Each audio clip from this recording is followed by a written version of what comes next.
My name is Barryson. No, I am not Australian. I worked with Willy Wonka for about 20 years and it was an experience to say the least.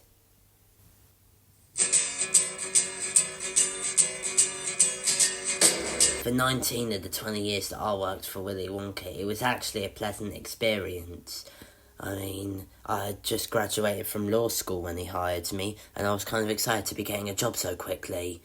And then, well, about 20 years later, he comes into my office with, this news. He says to me, Barry, I've got an idea.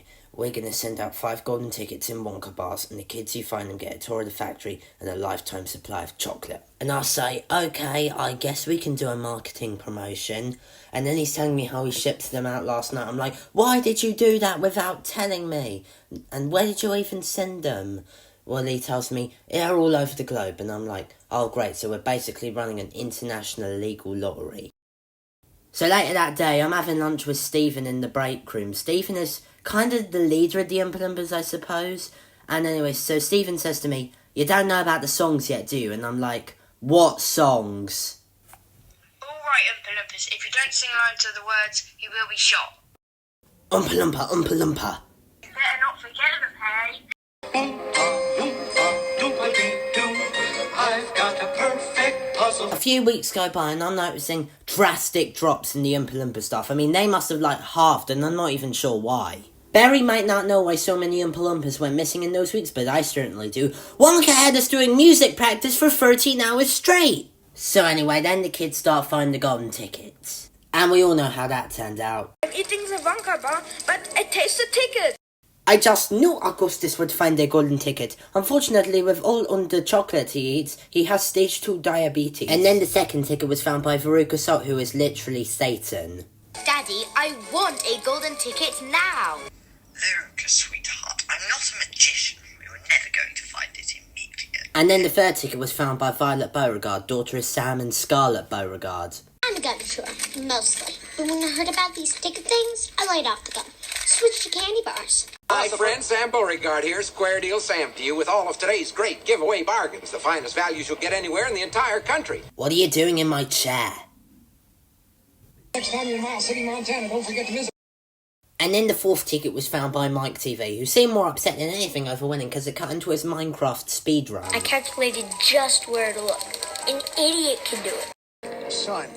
So now it's getting close to February 1st tour date, and it was reported that the 5th golden ticket was found by a poor boy named Charlie Bucket, and when I say poor, I think that might be a bit of an under-exaggeration. Anyway, I'd actually met Charlie on the day of the tour. I was going into work when he was standing outside the factory, and his grandfather asked me if I could look after him while he went to the toilet.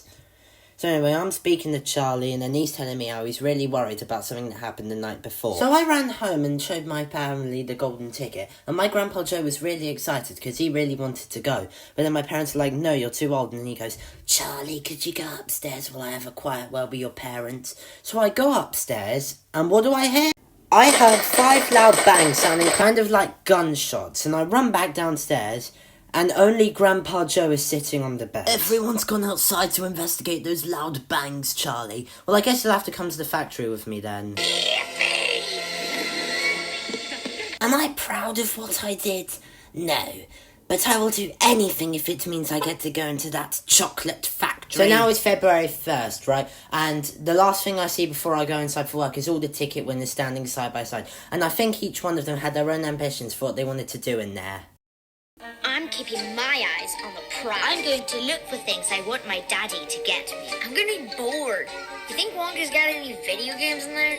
Fast forward to about 7 p.m. in my office. I'm sitting there getting ready to go home, and Will walks in. He says, We had a really good day, but I want to throw a couple things your way. We nearly killed 7 kids, one's the size of a Lego Pligger, and one's a blueberry. So, Wonka took us to this room where everything is edible. And then this chubby common boy started drinking out of the river. Augustus started drinking from the river, then he fell in. I think he drowned, but at the same time, the pipe might have and then I'm sucked like, him up. the pipe sucked him up where? Oh my god, you don't even know where? I'm gonna have to call my ideas man. I am not Barry's ideas man. I'm not even a man, I'm 14. I'm just a Vincent.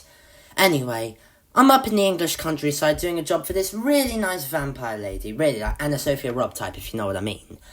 And then Barry calls me up, he's like, Vincent, I need you to call up your plumber friend. And I'm like, why? And he's like, and he explains to me the situation. I'm like, fine, I'll call him up. And then I call up my mate Mikey Breckland. So Vincent calls me up and he's like, Mike, we've got a fat kid stuck in a pipe. I say, how big? Vincent says German and he's surrounded by chocolate. And I'm like, bloody hell, Vincent, is that bloody Wonka guy then?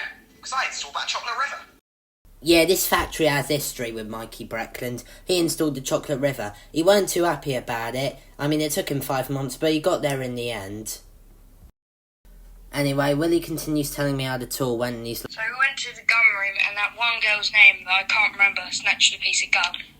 And I'm just like, oh god, not the blueberry pie flavoured dinner gum. I'm the world record holder in chewing gum. I'm not afraid of anything. So now Willy Wonka sat there telling me all the details about how Violet Beauregard turned into a blueberry. And they didn't just tell me the right stuff, he gave me the details as well. After that, I nearly killed the poor boy and his grandfather with fizzy lifting drinks. What the hell is a fizzy lifting drink? Those fizzy lifting drinks? What the hell do they have to do with the chocolates? Anyway, Wonka tells me he wants the ceiling to have spinning blades like an upside-down blender. What? Oh yeah, I remember the fizzy lifting drink room now. Hey, Willy, if you're worried about bubbles getting out, I could just do a wire mesh up there. Yeah, strangely enough, I think a wire mesh would have been a safer option. I mean, I don't think a wire mesh would have nearly killed Charlie and Grandpa Joe. Now I say to Willy, I'm scared to see what happened at the rest of the tour. Then we went to the squirrel room and the spoiled brat girl wanted a squirrel. Oh my god, of course she wanted a squirrel. Don't tell me she fell down the rubbish She chute. and her dad fell down the rubbish chute. Yeah, I'm pretty sure they're Wait, dead. what? I wasn't being serious. That incinerator's the only one in the factory. It has to be on 24 hours a day. Having one furnace was not my idea. Wonka wanted to save money, and I told him, I said, Willy, to cope with everything, this furnace will have to be on for 24 hours a day, no breaks. But Wonka didn't care at all, and I'm like, alright, it's not like a child will fall down. Wonka told me that my own daughter had been sent down to the incinerator. Now, I can take a joke. Of course I can. But this was just too far. And I told him to. I said, now look here, Wonka. I think you've got it just a tad too far this time. My daughter may be horrible. I don't mind admitting it. But that does not mean you can burn her to a crisp. So anyway, Willy continues telling me how the tour went. Then we went to the television room.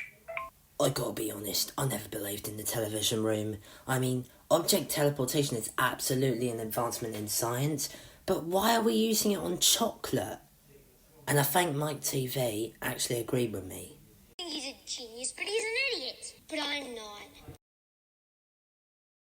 But I think he forgot that a teleporter would probably keep you the same size when it transports you. It's like 9 o'clock at this point, and I've just heard the worst things that someone could ever hear, the last of which being, we shrunk a 9-year-old boy down to a Lego minifigure. I said to Wonka, I can't, in good conscience, continue to be your lawyer. I think I'm going to have to resign. And then he says to me... I gave the factory to Charlie about 5 minutes before I come in here. And I'm like, wait, what? You gave the chocolate factory to a kid? And then Wonka goes, yeah, I wanted to get an heir. And I'm just like, oh my god. No, I think you did this just so you could escape all liability wages. Thankfully, none of the kids actually died. Mikey Breckland got Augustus Gloop out the chocolate pipe.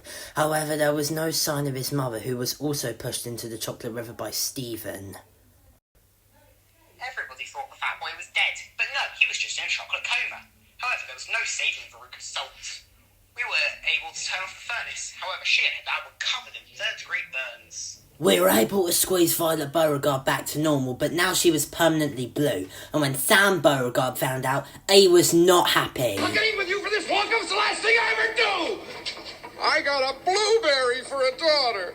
And actually, he was the leader in the suing Wonka case. And he was soon joined by Mr. Salt, actually. When I heard Mr. Beauregard was suing Wonka, I immediately called my lawyer. And as for Mike Teavee, well...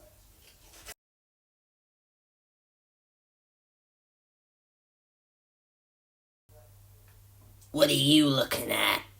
And actually, he was the reason why Wonka was sent to prison. Mr. Wonka, I sentence you to life in prison where you will eat nothing but blueberry pie. With sour cream? Your Honour, I had no idea what I was doing was wrong. Actually, for a while, life went well for Mike Teavee. You know Hagrid and Harry Potter? Yeah, that's a giant Mike Teavee. However, being giant had its downfall, you see. He was being hunted, so he had to go into hiding, which is the main reason he sued Wonka. And now, thankfully, Wonka's locked away in jail. I still don't see where I went wrong after this. Wait a minute, I remember. I funded this prison years ago. It means this entire room is made of chocolate, including the bars.